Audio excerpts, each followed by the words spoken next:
Hello, everybody. I accidentally hit the button and There she is. Oh, we are live. Whoops. That's okay. what's going on? What's up, peoples? Welcome. Hello, Jill. Hello, Andrea. We got Vanessa. We got Christy, Cindy. Well, look at Deb. Hey, Deb. D. What's up, D? Cindy's here. Yep. Yep. Ah. So, yes, I tried this afternoon at the casino. It actually ended up better than I thought it did, Andrea, after I counted up my tickets. But after this, I'm going to go have some steak, and I'm going back to the casino. Oh, my goodness. What's up, Indy Pam? Good to see you. Hey, everyone. Yeah, hit the button too soon. Well, so, excuse me. Tonight, we have the advocate of Angie Barlow on our show, and her name is Chandra. And she's going to come on. Yep, she's going to come on and tell us all about Angie's story. I met Chandra at the March for Justice a couple of years ago back in Lafayette. So we are excited to have her on here to tell us all about Angie's story. And this one is out of, where is this out of, Frank? Indiana. Well, but what city? I can't remember if it was Muncie or if it was Fort Wayne. It's one of those two cities. Well, let's get to it. Let's get Chandra on here and talk about Angie. But it ended up ending her remains ended up being found in Indianapolis. Okay. I knew it had something to do with Indianapolis. So it's good to see everyone. Mark, thanks for joining us. Let's get Chandra. Hey, Digital. Hi, Chandra. How are you? Hello. Good. How are you guys? Hi, Chandra. Good. Nice to meet you. Nice to meet you, too. So Frank is actually closer to where all of this happened, so he knows more about the case than I do. Actually, where Angie's remains were found, I lived in less than 5-minute car drive from there. Okay. So I'm very familiar with the area because that's where I was born and raised, basically. And the area that she was found was not a good area at all. No, it wasn't. Over off like 42nd and Edmondson or something in that nature. And I lived right at 46th Street, which is just 4 blocks away. Oh, wow. So, yep. And I still remember the names. I still believe that Barron and... Well, let's not get ahead of ourselves. Let's let her tell the story first, and then we can get into that part. Go ahead, Chandra. All right. So, yeah. Okay. In 2016, Angie Barlow had gotten a text message to go do a private party. At first, she wasn't sure if she was going to go do it or not, but she had went to Miami and she was short on money. So she decided that she would go ahead and go do the private party. She did not know that it was Raven Miller that contacted her to go do the private party. She didn't realize she know him? She knew Raven and she knew Barron. Mm-hmm. Okay. Angie had a relationship with Barron at one time. Okay. And Barron is also known as The Rock. That's his street name. Well. Okay. So yeah, they're not good people at all. So she went to go do the private party, and she comes up missing. Before that, she sent a text message to her best friend Mona. She said, "This is where I'll be at in case if I go missing, LOL." Oh, wow. Well, yeah. Well, that ended up being I guess, a premonition, maybe? Because she ended up going missing from that party. So this was back in what year? 2016. She went missing. Okay, so what city did she actually go missing from? Well, she went missing from the private party. What city? Muncie, or was it Fort Wayne? Well, she went missing from Indianapolis. She lived in Indianapolis. Okay. But she was born and raised in Muncie. Okay. That's what it was. Okay. And Muncie is where her family lives today. Okay. Now, the question is, it's been a while since I've really looked into this case. Now, I do recall the surveillance footage from the apartment complex where she went and did this private property. They actually show her car pulling off, going through the gate. Yes. But do they know if it was her driving the car? No, they don't know who was driving her car. But it was Raven's car that was following her car out of the apartment complex. Right. They don't know who was driving Angie's car. Okay, so they, just to get this straight, she went to do a private party. Angie was a dancer. Yes, she was. She worked at Club Rio. Okay. And so she goes to do this she gets hired to do a private party. She does not know that it's this Barron and Raven. Now, are Barron and Raven a couple at that time? Barron and Raven, yes, they were a couple. Okay, they ended up getting married after she went missing. Okay. They were just boyfriend and girlfriend, but they ended up getting married after she went missing. Okay, so this makes sense now. So they're boyfriend and girlfriend. Mm-hmm. Barron is her ex-boyfriend, is Angie's ex-boyfriend. Yes, they previously dated at one time. He has Raven call in and hire her for a private party. Possibly. Possibly, but okay. I think Raven was probably the instigator in the situation because Raven didn't like Angie. I was going to say jealousy, didn't like her. Yeah. Did Angie and Barron still keep a friendship going after they broke up? I'm not exactly sure on that, to be honest with you. Okay. I don't know if they still talked after the relationship ended. I'm not exactly sure. Okay. So she goes to this apartment building and there's footage of her car leaving and Barron's car following her car out. It's Raven's car. Or it's Raven's car. It's Raven's car that's following her car out of the apartment complex. Okay, so it's Raven's car following Angie's car out of the apartment complex. But in the video, you can't tell who's driving Angie's car.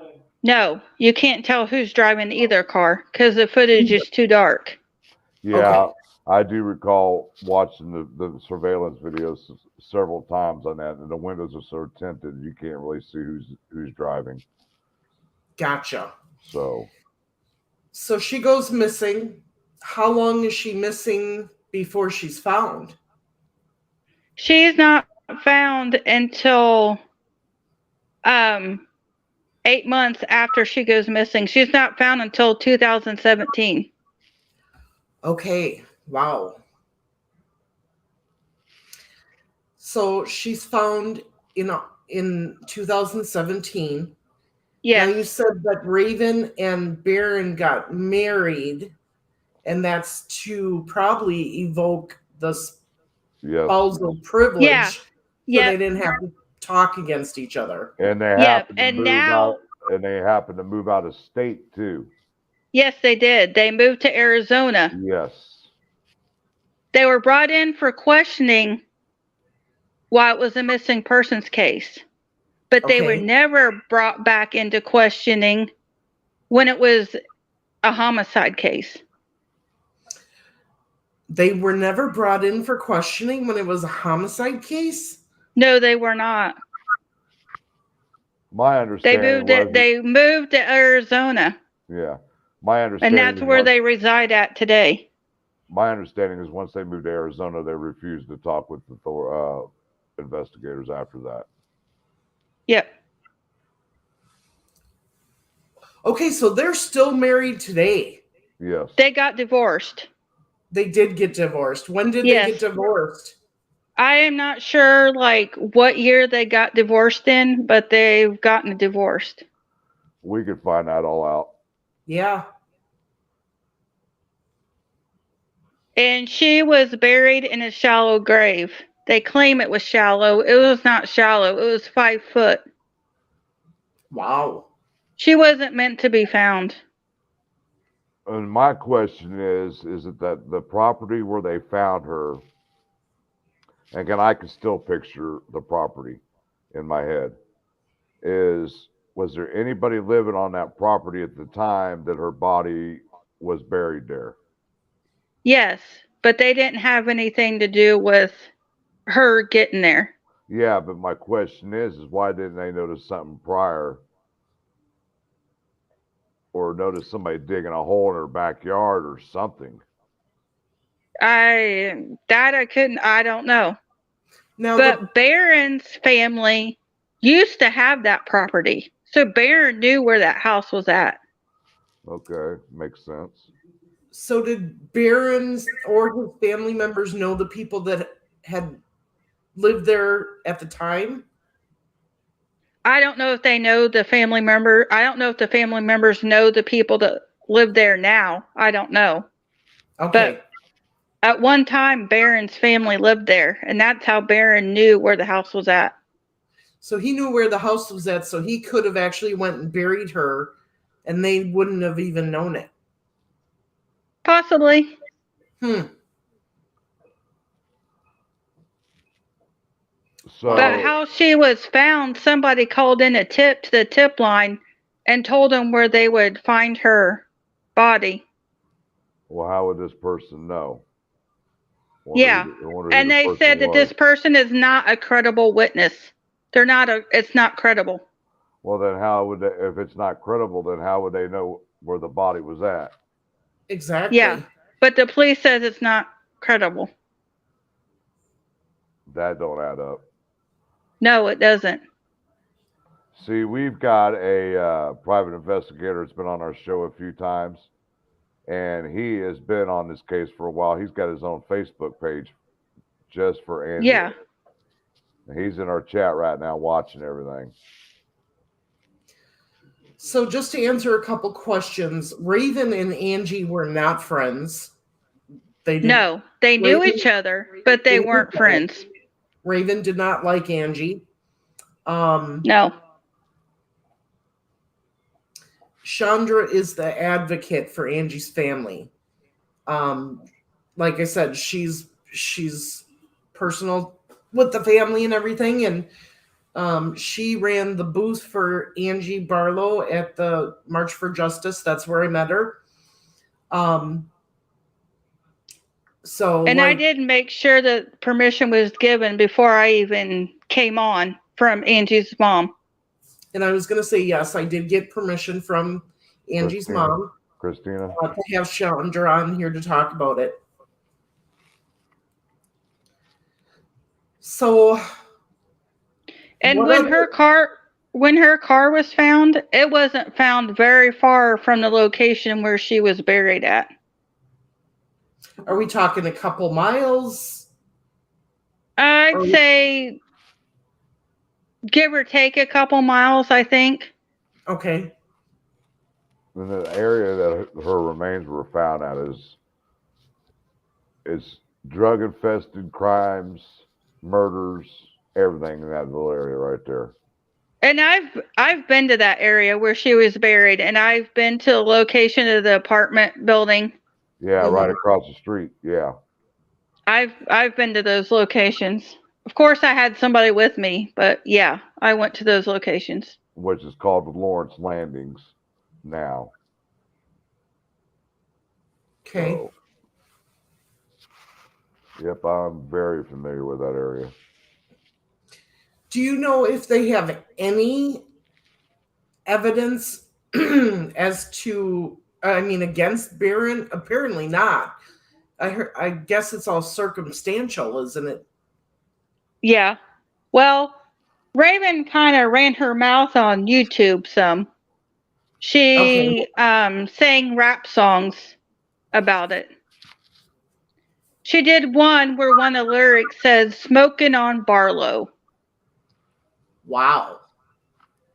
And it wasn't supposed to come out, but Fox 59, Russ McQuaid let it out that Angie was shot. Oh, okay. It wasn't supposed to have gotten out that she was shot. But Angie was shot. And Russ McQuaid is the one that leaked it. Okay. Well, Frank, you know Russ very well.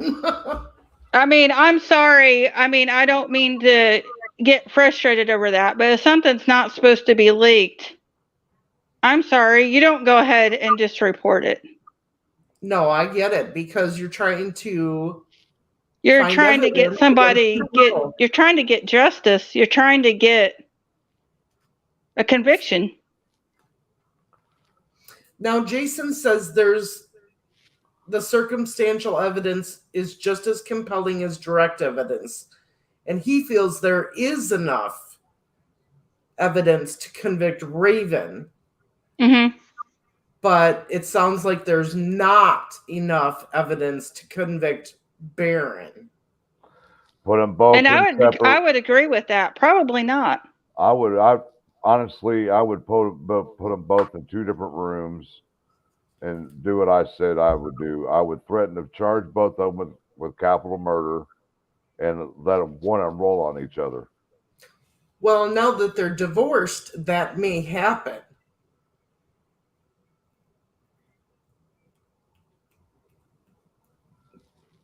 Because now, and not to mention, there is people that stole money from Angie's grandmother.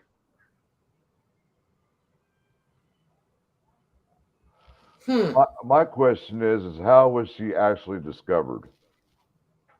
Somebody called in a tip. Right. It was from a tip, and they went to that location, and sure enough, it ended up being Angie.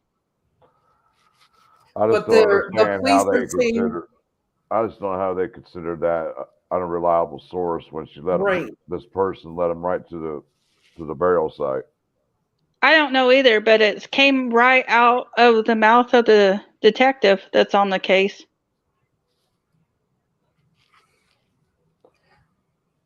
Wow. I wonder if they're both still living in Arizona. Yeah. They're in Arizona.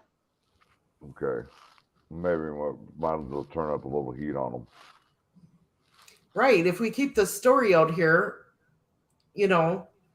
and yes, Jason, you are correct. You can convict with circumstantial evidence. But I think if they were to pick up both of them now and charge them with murder, he's not going to go under for her, and she's not going to go under for him now that they're not married. No. And she even got online and did this whole big old spiel about the case. She went online and she was saying like a whole bunch of stuff, just saying that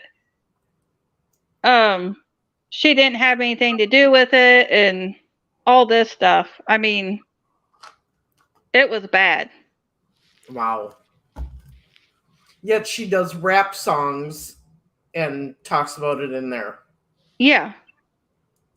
With their lyrics. That's crazy. And Raven got hooked up with this guy. His name is he goes by Lil E. He's an up and coming rapper from Indianapolis. Okay. His name is Eric Butler. Raven had a relationship with him, supposedly. And in 2014, he had a birthday bash. And there's a video on YouTube of his birthday bash. Angie was at that birthday party in 2014.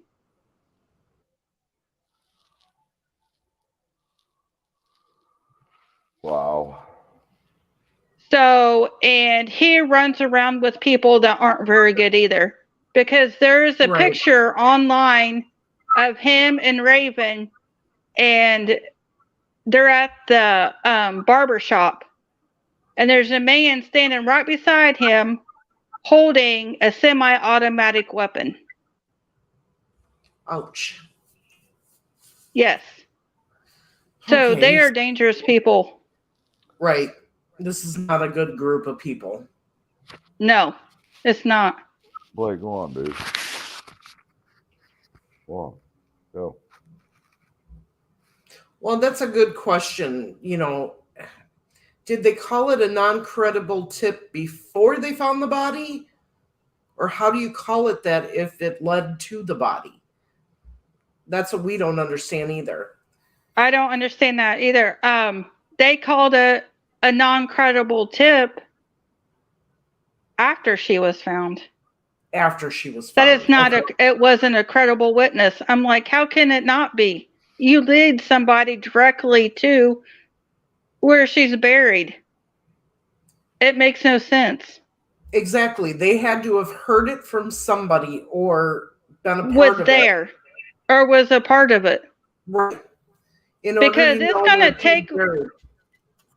to take a while to dig a hole that big and that deep. That was 5 foot. It's going to take a lot of shoveling dirt. Yes, it is. And I wholeheartedly think she wasn't supposed to be found. See, and that's what being buried that far. See, that's just what don't add up to me, because digging a hole that 5 foot deep by hand, and there's people living on the property at the time. I don't understand how they wouldn't notice somebody digging in their yard. Well, okay. So this property, you said you've been there, Chandra. How far away was she buried from the house? She was in the backyard. It was in the backyard. It wasn't very far from the house. We didn't go to where she was actually buried at because there was somebody home at the time, and we weren't going to get into any trouble. Okay, so how? I mean, unless these people were not home when they buried her there. I don't think they were home at the time she was buried there because I mean, yeah, but they didn't know that they didn't know she was there. But you would still look out the backyard and see the upturned dirt. You would notice. I mean, you would notice something, I would think. That's my whole point. That just don't make any sense to me. It don't matter. I mean, 1 or 2 people digging a 5 foot hole is going to take them a few hours. Oh, yeah. You know, and I've done 3 foot trenches before, and it took me hours to do that by myself. You know, and to think that somebody was gone all day and all evening while this is all happening, something's off on that. Sorry. That's just the way I feel about it. Unless they were on vacation. So, turn toward the good. Barron and his family did live at this property. Part of Barron's family did live at the property at one time. So he would know where the property was at. He'd be familiar with it. Was this place for sale, sold, or for rent? I'm not exactly sure on that. I'm not sure if it was rented out or if it was sold. Okay.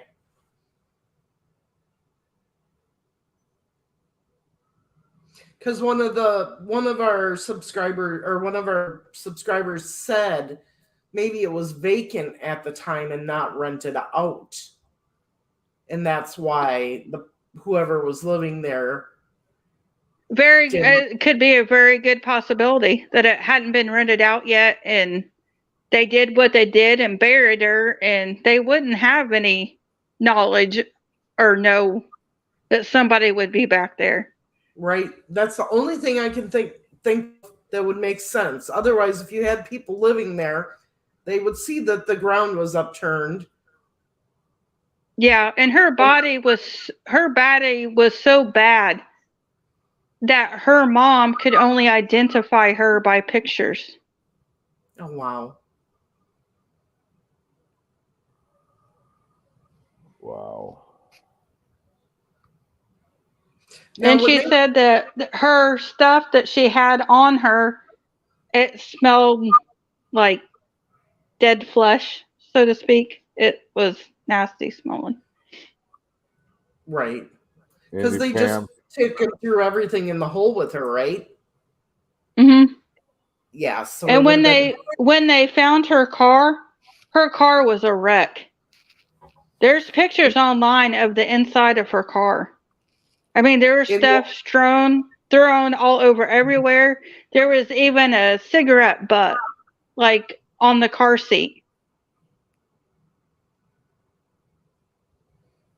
I mean, her car was just, like, nasty on the inside. And from what I got from her mom, that Angie kept her car, like, the inside of it clean. Okay. Do you know if they did any DNA on or took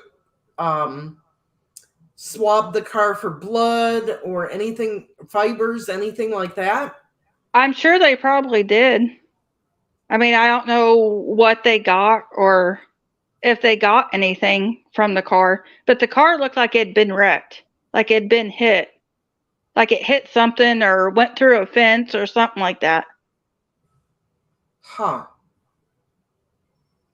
Jason, if you're listening, do you know if any fibers or DNA or anything was found in the car to show that, you know, it was somebody was in there, somebody else was in there driving?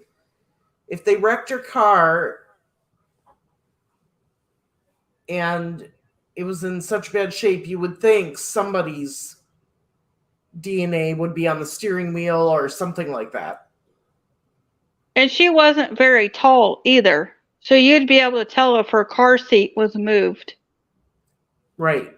Like if it was moved back. Okay, he says that information is not available to the public right now. Probably not, because they're wanting a conviction. Andy Pam, she was found at the 5300 block of East 43rd Street.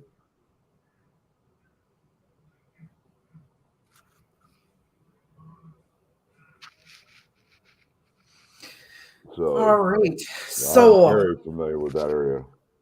So we have a jealous woman who did not like the ex-girlfriend being Angie. We have a video, this jealous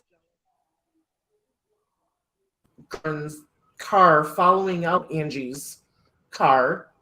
Mm-hmm. They must have other circumstantial evidence. So why didn't they take it to a grand jury and let a grand jury decide if there was enough evidence? Good question.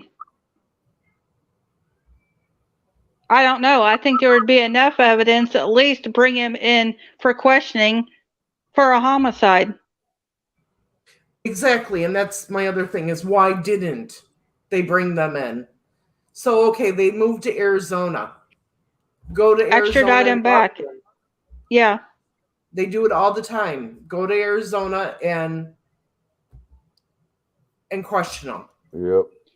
And the investigator kept saying, well, we need somebody to come forward to place Raven and Baron there at the apartment.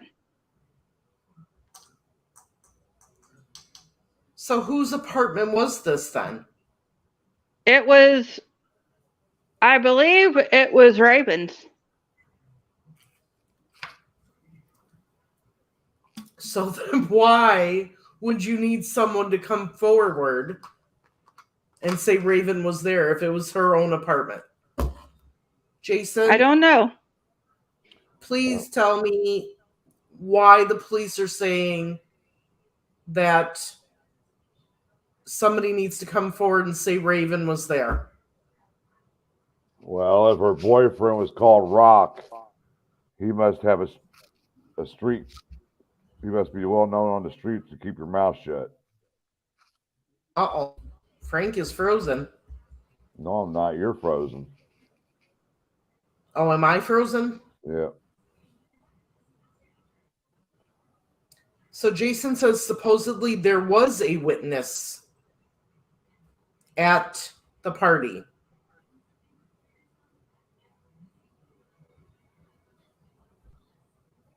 Okay, if there was, then why in the world would you say that they need somebody to place them there if there was somebody there? Right, exactly.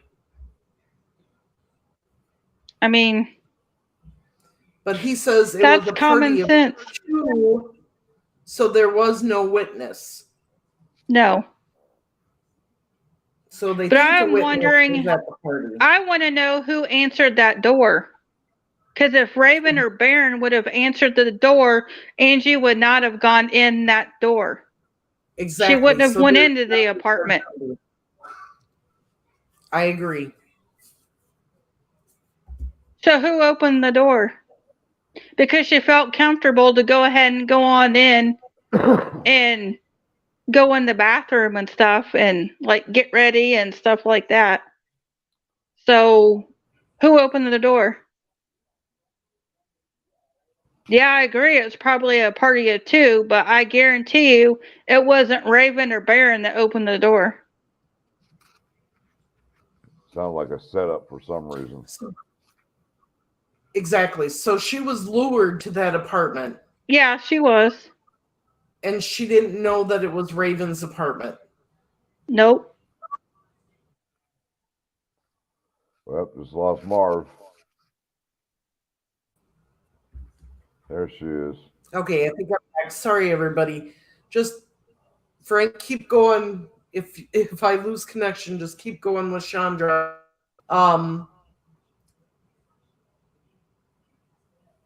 Jason says the word party is what deployed or delayed the police.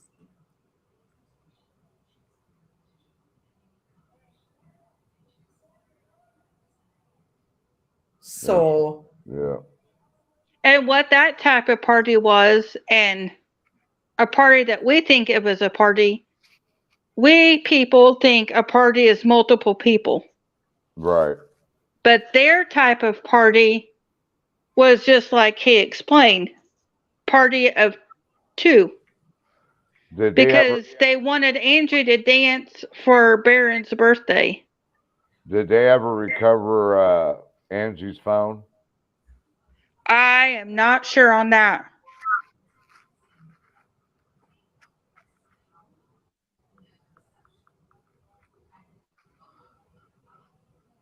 Maybe Jason knows if Angie's phone was recovered. Hey, Jason, do you want to come up? Because you've got a lot of insight on this case. We'll drop the link if you want to come up.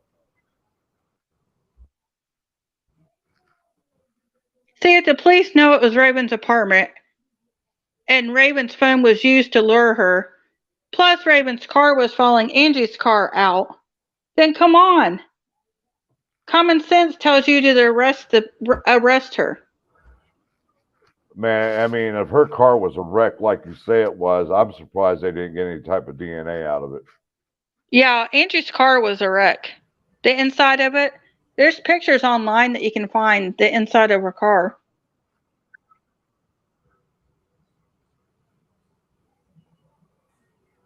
Yeah, I agree.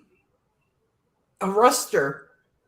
She should have been arrested a long time ago. For sure.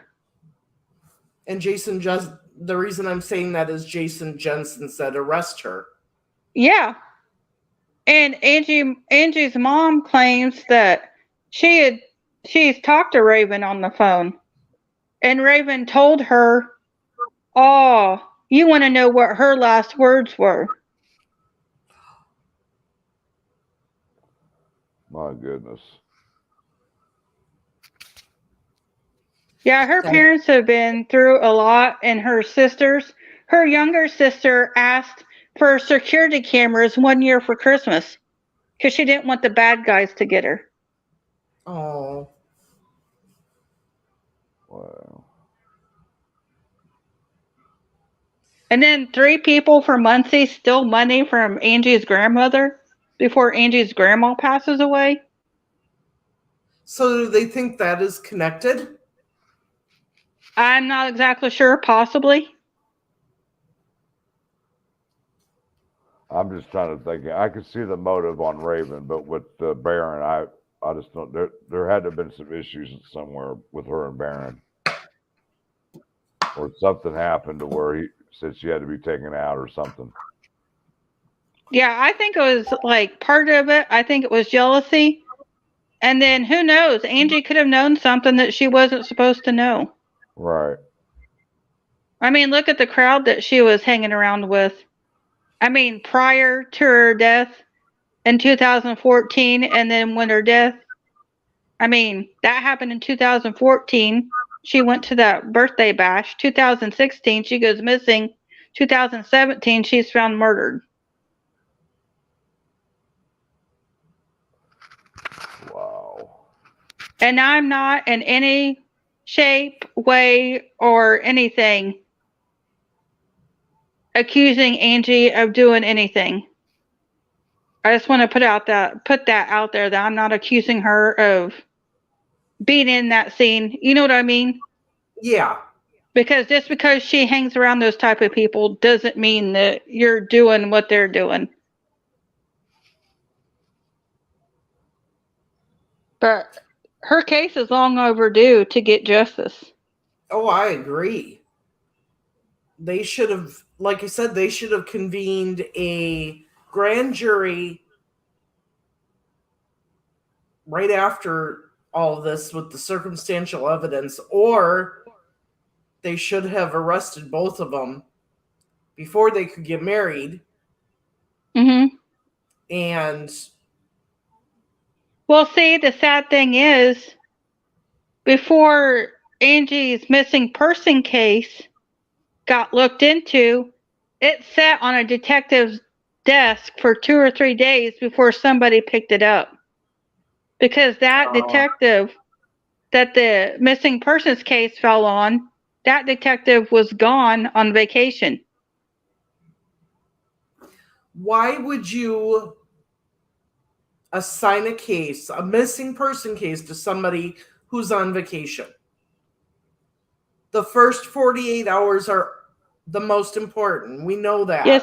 Yes, ma'am. They are. Marion County, Indiana, for you. Yep. And Indy says several deaths after Angie that ran in the same circle. That's interesting.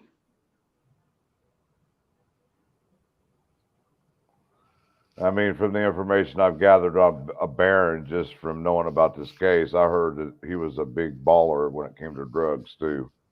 Yeah. That's why I said they're dangerous people.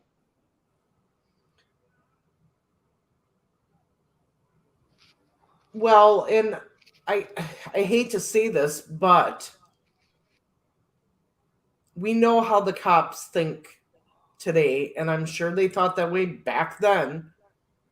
So with Angie being a dancer, Mm-hmm. did they just not exactly. care about her case enough to really dig into it and sink their teeth into it? Because, okay, the fact that they assigned her missing case to an officer that was on vacation is the first red flag to me. The second red flag, big red flag, is the fact that they never went and re-questioned them after the murder. Yep. So, I mean, right there, And they know these people are into drugs and everything, so we know how the police think. It stinks. Yep. And there's also the Grundy gang surrounding it too. Oh yeah, What his is daughter, that? the Grande gang was here. They were a big time drug trafficking gang out of Indianapolis, and he just went. The leader or the founder just went to federal prison for life, and he was tied to murders and everything else. Well, his daughter was just murdered a couple weeks ago. Oh wow. Yeah, 17-year-old daughter. Yep. Then there's going to be hell to pay in Indianapolis. I can guarantee you that when it comes to that little girl being murdered. Yeah. And turn toward the good. That's why we're highlighting Angie's case tonight. Any and all individuals matter, no matter what they were involved with or their occupation. She was a human being. She was somebody's friend, somebody's daughter. It doesn't matter what. Oh, she was a dancer. So what? There's a lot of people out there that's how they live. Yeah. She did not deserve to be shot and put in a hole 5 feet down. Yep. Now people are asking me, you're going to have to get with Russell in this case. Yeah. No, she didn't deserve what she got. Nobody deserves anything like that. Anyway, no. It doesn't matter who it is. Hell, I mean, a stray dog doesn't even deserve something like that. Exactly. No. That saying, all lives matter. It doesn't matter your skin tone, if you're a human being or if you're an animal. It doesn't make a difference. Exactly. Nope. And I used to make this joke because the area that I grew up around the Muncie area. And I've always said, don't go missing or murdered in Delaware County because they don't care. Well, and they will not look, and they won't look for you if you don't have the right name. My family, yeah, they would look for me if something were to happen, but that's the extent of it. Well, because law enforcement doesn't care. We got 2 other cases out of Muncie that we know about, and that is Ashley Mullis, who, there was a break in the case, and then for some reason they let her go on bond. And then you also have the Michael Coates case. Yep. Out of Muncie, who was found in a water treatment plant or something like that. He was found in the wastewater treatment plant in Muncie. Right. He came up on a conveyor belt. So that's another case, and neither one of those cases have been solved, and police have been not trying very hard either on either one of those. Nope, they're not. And the alleged person that was arrested in Ashley's case for obstruction of justice and kidnapping, she is also affiliated with another case out of Muncie, Heather Music. She was found murdered in a hotel room that Sheila York and Dan York had their names on the hotel room. So Muncie, Indiana is another hot spot that we need to focus on. Yes, it is.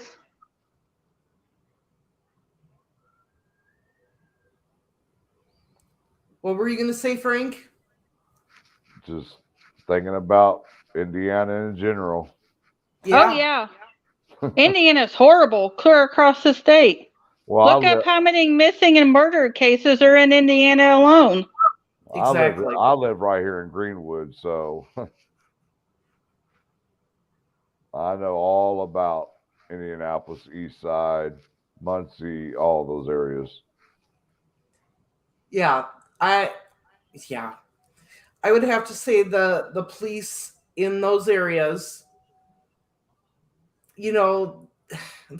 they're supposed to protect and serve, and they do not.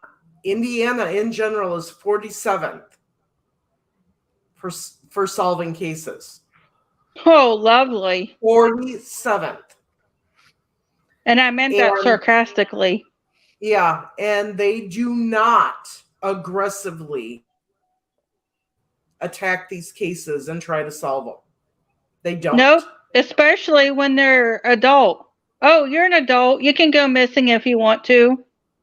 It's even kids. Oh, yeah. For sure. I've been hearing cases around Tipton and everything where kids went missing and were never found.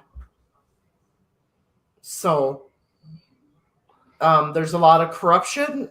There's a lot of good old boys. Oh, yeah. Yep. Like you said, if you are not a prominent person in that area, they are not going to actively try to help you. Nope. The only people who actively try to help you will be your family. And if your family can get people behind them, then they will. But the city council of Muncie, no way. Don Morris went to so many council meetings, and they just passed the buck. Not our problem. Not our problem. Come on. Yes, it is. It's a community problem. He begged. Don Morris begged for help. Yeah, he even stood on street corners. I saw it. Yep. You know what really bothers me about that case is when they found those bones in that wooded area and claimed they sent them to Ball State to be having forensically tested, and come to find out. Yeah, they sent those bones to Ball State to have forensically tested to see if they were human or not. And there was a letter that was sent back to whoever from Ball State said, we never received those bones to be tested. Yep. And then they bulldozed the whole area so you couldn't go back and look at it. Yep. That was for Ashley's case. Yep. Yes. Yep. So it's all about money. Oh, yeah. It's all about the money.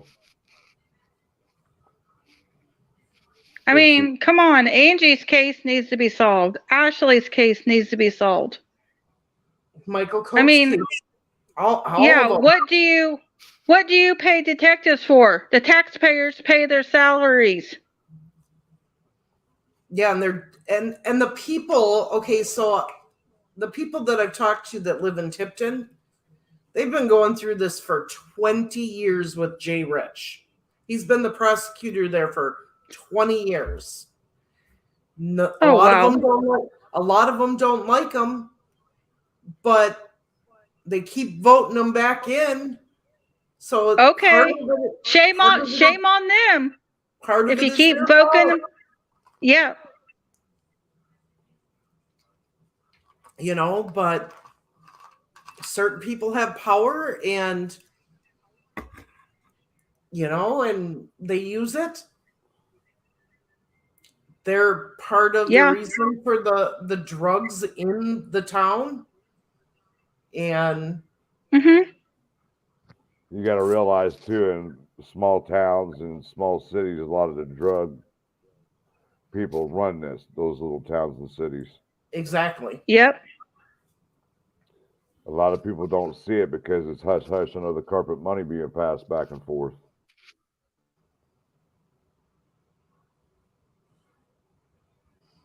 So somebody's asking, does Angie's family have a GoFundMe? No. No, I didn't think so. But they do. There is a Diamond in the Rough scholarship. It's in memory of Angie. And they give out a scholarship to students. They tell them why they're a diamond in the rough. Yeah, give me that information, because what we could do is for those who want to donate, we could have a donation. They can donate to that, yeah. Yep, and then we could do one big donation to that scholarship, or if they want to do it individually, yeah. I think, Frank, we're almost going to have to hit several areas in Indiana in the next couple of years and do some more protests and really hammer these police departments, because it's not right that they're sitting there and the people are paying taxes and those police aren't doing shit. They're not doing nothing. And Don Morris will even. Go ahead. Don Morris will even tell you a story with Ashley's case. They had a police officer literally crumble up one of Ashley's missing persons. Yes. Poster flyers and throw it on the ground. You don't do that in front of family. No. Where's the empathy? So how are the police with Angie's mom? Have they kept in touch with her all these years, or have they just, basically done the same thing as our Tipton case where they haven't talked to him at all in years? I'm not sure how they are with information with Angie's mom. I'm sure Angie's mom is on them all the time. Yeah.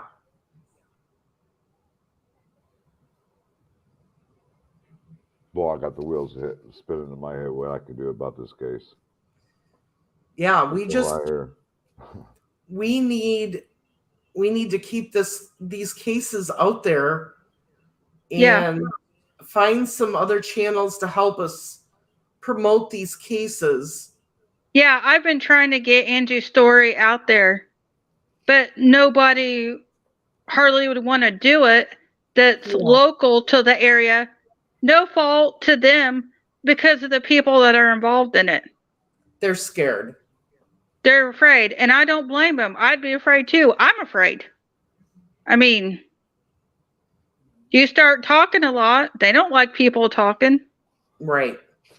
They thought the case would probably just die with them and nobody would be talking about it. Well, we are.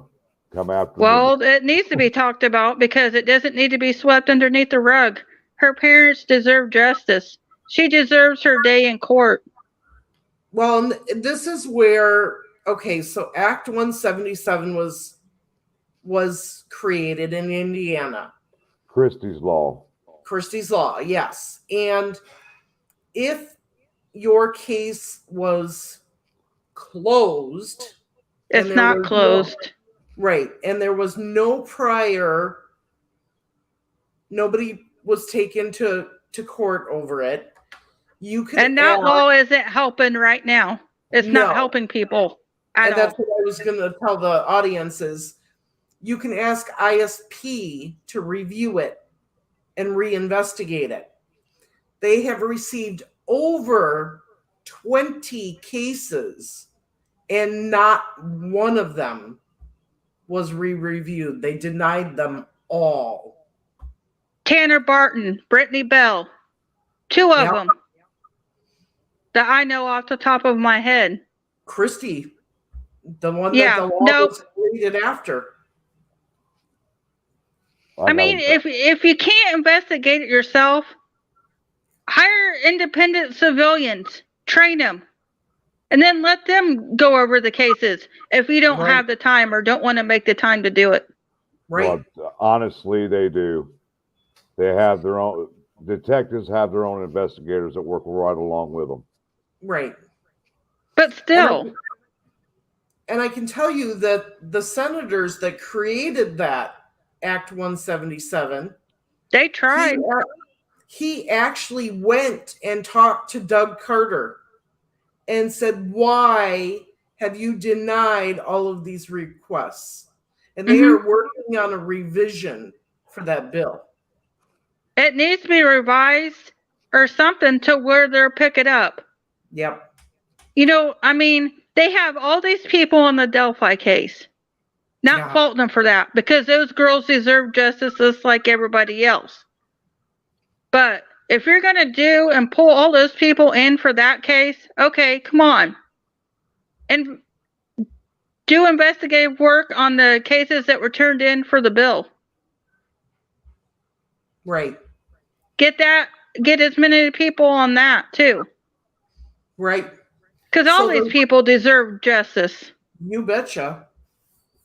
And Andrea just said there's over 44 cases that were sent to Doug Carter. And yes, Doug Carter is the one that makes the decision whether those cases get reviewed or not, or they're denied. And I agree too. 44 cases, that's an overwhelming caseload. Yes. Delphi in itself is an overwhelming caseload for them. So, I mean... Yeah, and we just need to keep putting the heat on them. Yeah. And maybe, just maybe, if we put enough heat on these different cities, they'll pull their head out of their ass and get going. Yeah, that would be nice. Because these families, they need justice. Exactly. It won't ever bring their children back. No. But they can at least have some sort of sense of peace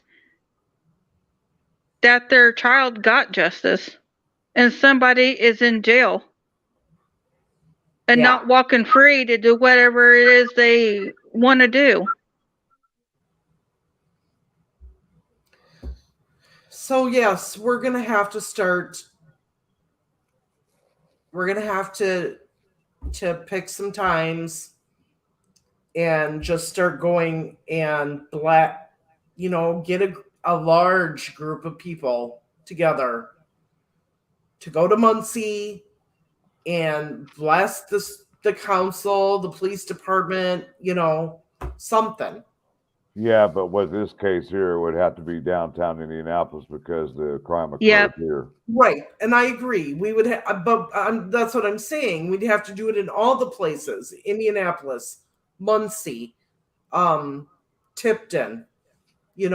Where these cases, we know these police officers aren't doing anything for them. Oh boy, I'm gonna be digging Monday now. Got me digging. But it's not right. I mean, yes, we love, and Chanda, you said it best, that we love the Delphi case. It's gotten national news. But you have all these other cases in these areas right around Delphi, Indianapolis, Muncie, all of them that deserve the attention too and are not getting it. And the police are just like, la-di-da, we're just going to keep eating our donuts and drinking our coffee. And Barney Fife in it. Barney Fife in it. And granted, I mean, I wouldn't want to be a police officer. They have a hard job. And there's some out there that do a good job and do what they need to do and are good law enforcement officers. But unfortunately, the bad outweighs the good. Exactly. And we're seeing that. And we're seeing that big time right now. Oh, yeah. These bad police officers hurting citizens. Yeah, and that's all you hear about is the bad ones. You never hear about the good ones, the good deeds that the good ones are doing. Right. You never hear any good police stories, and they're out there too. Just as much as the bad ones are. Wonder if they consider this case a cold case because by the National Institute of Justice, after 5 years, it's considered a cold case. Probably so. Yeah, and let me get this straight. It's not just the police. It's the police. It's the prosecutors. It's all of them. It's because. Okay, so and I keep saying the police, but it's just as much the prosecutors as the police because in Angie's case, The prosecutor could have probably says, I need a witness, bring me more evidence, and the police are like, we have no witness. There is no more evidence, So these prosecutors have to be lumped in with the police. And actually, the prosecutors actually have to be at the top. We have to start hitting them more than the police, because the police's hands are tied. It's just not law enforcement. It's not our judicial system either. It's also just a common man. Right. Oh, yeah. To stand up for what's right. Right. Exactly. People have fear of retaliation. But how often do you see retaliation when it comes to a situation like this? It's not very often that you see retaliation. Yeah. It's not like we're dealing with the Crips and the Bloods. One kills another, and then that gang of the person they lost retaliates against the other gang. It's not like that when it comes to simple cases like this. But the Grundy gang did retaliate against one of their own. They shot a person right in front of their own kids outside of Chuck E. Cheese in Indy. Wow. Indy Pam, or Chandra, Indy Pam says, thank you, Chandra, for keeping Angie's case alive. You're welcome, Indy Pam.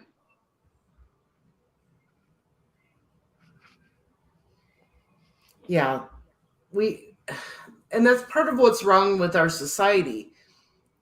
Something happens and everybody whips out their phone and records it, instead of, if these mobs of people that were around this would stop it instead of recording it, but no, take your phone out and let's record it. It's on all of us. That's what I was saying. It falls back on your common citizen 9 times out of 10. And 9 times out of 10 it's because they don't want to get involved with the situation. They don't want their face plastered all over the news. They don't want to be a witness in case there's other members of the alleged is sitting in the courtroom and said, well, damn, there's a witness. We need to go after him outside the courtroom. You know what I'm saying? Things like that. I mean, it's just getting so bad here in Indy. I mean, you can't even go to a funeral anymore without the funeral being shot up. True. It's happening a lot here in Indy lately. Yeah. So I think what we have to do is this channel is definitely going to do it. We're going to keep these cases out in the front, keep talking about them. Have as many guests on to tell their stories, like you, Chandra, being the advocate for Angie. Get family members on, whoever will come, and then ask our friends in the true crime community to do the same thing, because everybody's got different thoughts and they have different questions they can ask and everything else. And, just keep it out there. Oh, yeah. Jamie Tate is another case. Yes. I mean, another case in Indy. I mean, her poor mom. It's just unbelievable. I've had a few friends since 2010 that were shot and murdered, and they're unsolved. Yeah. And we're going to talk about those too. And they're both drug related. So. I mean, citizens, you need to get behind these families. Instead of pulling against them, get behind them. Not only against, show them that you support them. We've got to support our local law enforcement too. Yes, sir. We do too. But then again, Delphi and Carroll County is a completely different situation back in them after everything that's been said over decades about that county. All the corruption and things going on like that. Well, and that that's the big key too, is because all you hear is these areas are the good old boys club, corruption. The police are running the corruption, so maybe we need to get with some of these police chiefs and say, why is it that you're unable to solve these murders, and how can we help? And that's even if they would meet with you, because right, they avoided Don Morris like the plague. right. They outright avoided him. And all he was doing was just asking questions. And asking for help, yeah. Yeah. All he was wanting was help. Because he wasn't getting anywhere, didn't know where to turn or who to turn to get help. Yeah, I agree. Hey, Glitterbean. And they still have a fight ahead of them. Glitterbean says, get the FBI on corruption. It doesn't work like that, Glitterbean. No. It's got to go through state levels first. Yep. And the City Hall of Muncie already had loads of boxes taken out by the FBI in previous years. So they've been looked at. Yeah, they've been under the scope. Yet those people are still there. Yep. Money. Exactly right. Money, the root of all evil. Say money talks and bullshit walks. That's how life is. Yeah. So we'll have to do a follow-up. I'm so glad, Chandra, that you came on here and told us. I mean, we announced this in our Facebook group and all over, and we had people saying, I've never heard of this story. I've never heard Angie's story. See, I didn't even know she set it up. And once I saw the name, I said, oh, yeah, I know about that case. Yep. All you have to do is just type Angie's name on YouTube and like Crime Watch Daily will pop up. I mean, different things will pop up if people want to go and watch those videos that pertains to her story. Well, now that I know Jason Jensen has looked into this story quite a bit. Yes. Maybe what we should do, Frank, is have a part 2 and have Jason come on. Yep. For sure. And talk about it. That way you keep it in people's minds and we can get his opinions and side of things. Chandra is the advocate. She told us what happened. Now we talk to Jason and see what he's found when looking into it from the PI side, and just keep it out there. For sure, because a PI can find out way more information than what an average Joe citizen can. Right. Because they can do a lot more digging.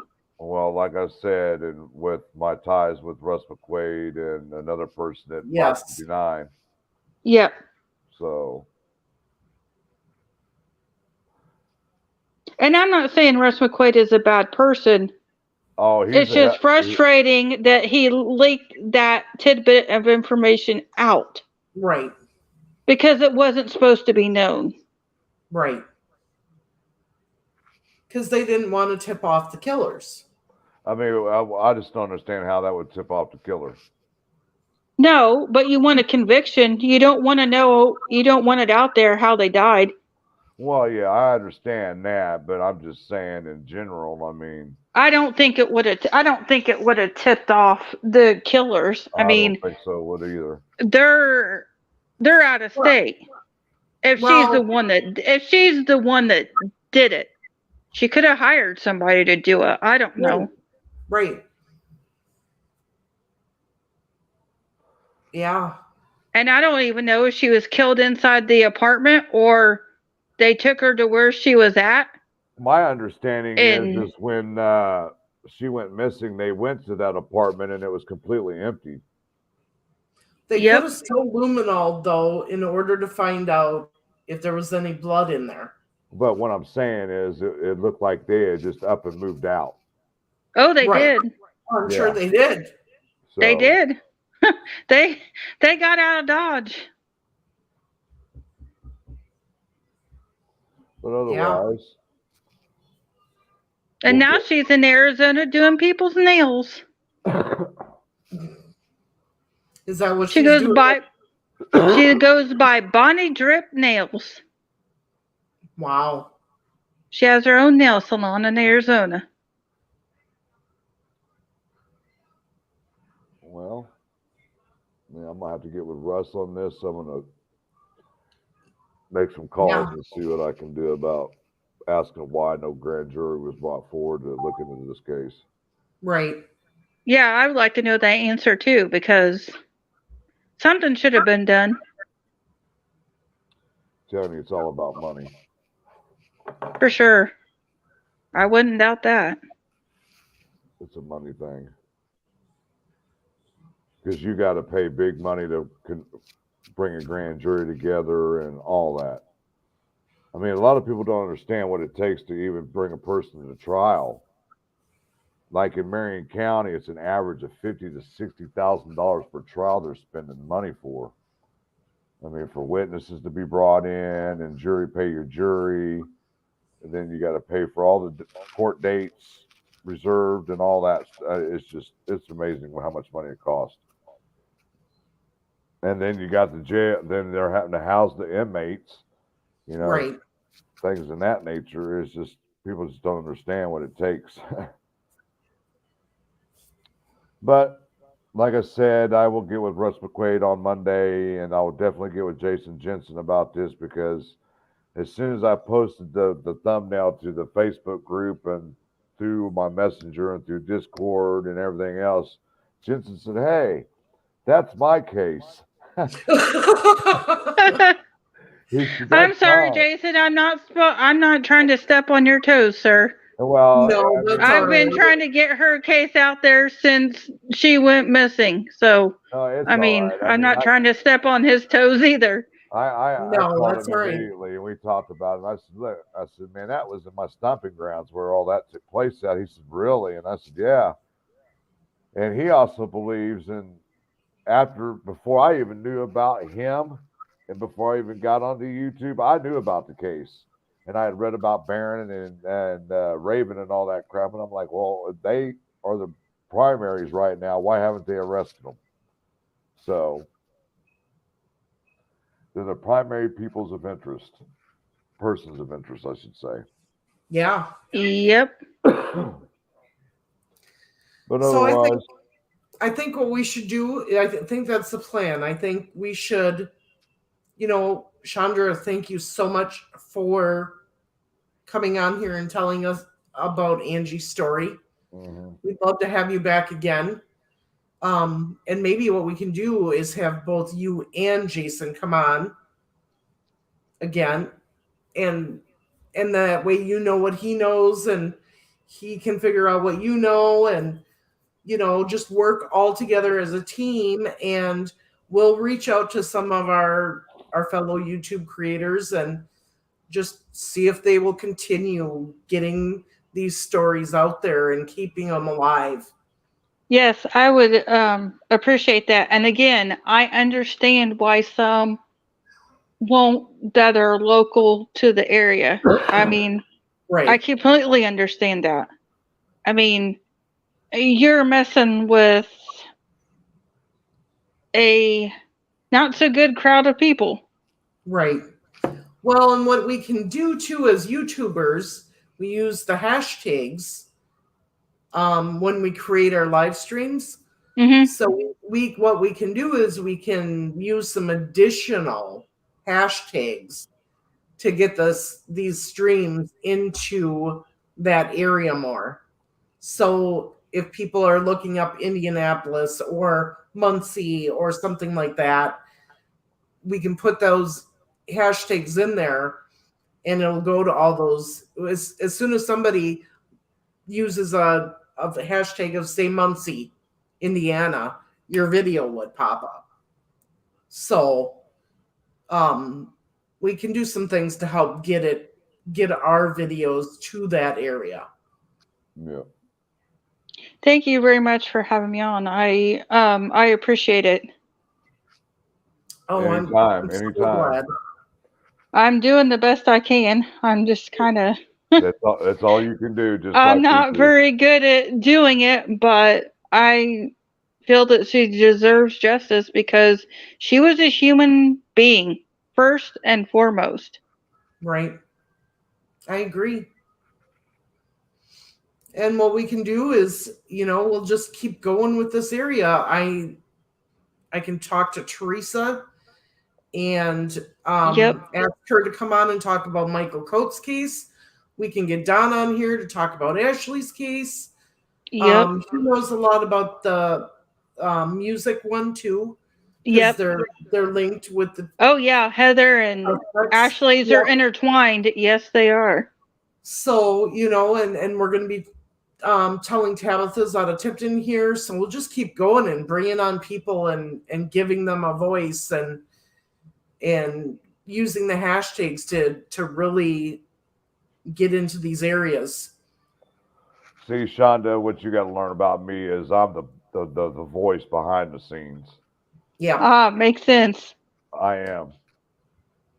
I used to be in radio many years ago, and I had to get back into being on a live stream, but with a camera now.